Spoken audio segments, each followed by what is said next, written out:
Suite du Grand Direct et nouveau rebondissement dans le monde très animé des télécoms en France. La presse affirme aujourd'hui que des négociations sont en cours en vue d'une fusion entre Orange et Bouygues Telecom, ce qui donnerait naissance à un géant mondial et ramènerait le marché français à seulement 3 gros opérateurs. Lise Barenbaum.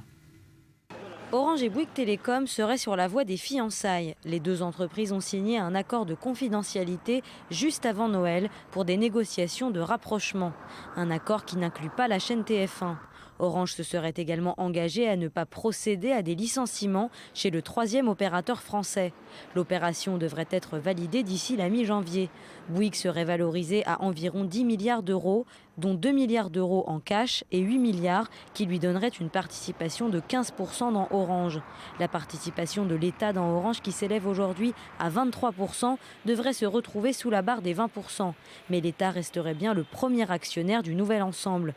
Ce rachat devrait être validé par l'autorité de la concurrence, mais se heurterait à des difficultés à Bruxelles.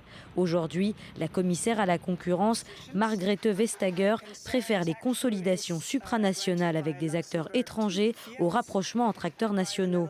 Car le nouvel ensemble dépasserait les 50% de parts de marché en France. Une situation qui renforcerait la position d'Orange, déjà numéro 1 du secteur avant l'opération. Dans ces conditions, les deux autres opérateurs français, Free et SFR, seraient indispensables pour remplir les contraintes concurrentielles.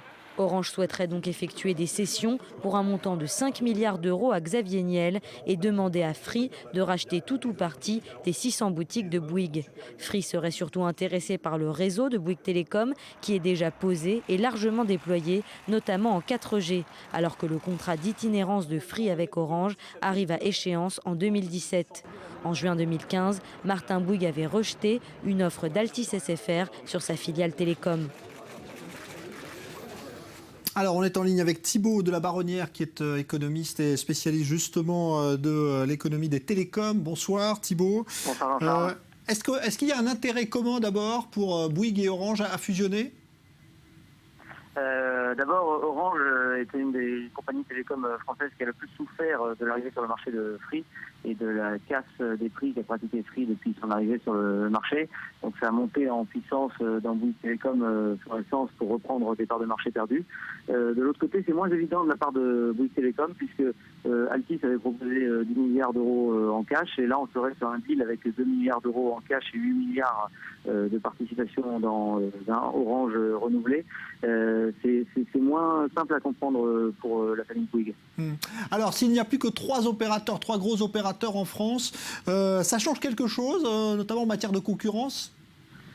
Ça risque de tout changer. D'ailleurs, ce n'est pas évident que la Commission européenne accepte sans demander des modifications au projet initial, puisque systématiquement, quand on est revenu à 3 opérateurs télécoms en Europe, on a vu une hausse des prix pour les consommateurs. On peut compter sur Free pour que ce ne soit probablement pas le cas, et puis sur la Commission européenne pour veiller à ce que la concurrence se maintienne.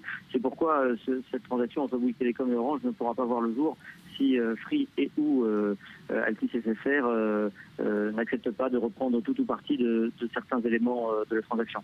Ça veut dire donc, vous le disiez, pour le consommateur, pas forcément une bonne nouvelle à l'arrivée ? Probablement même une très mauvaise nouvelle pour le consommateur, puisque encore une fois, en Europe, à chaque fois qu'on est retombé à 3 opérateurs télécoms, les opérateurs, comme il y avait moins de concurrence, se sont permis de remonter les prix et donc de réaugmenter leurs marges. Merci Thibaut de la Baronnière. Je rappelle que vous êtes économiste spécialisé dans ce secteur des télécoms.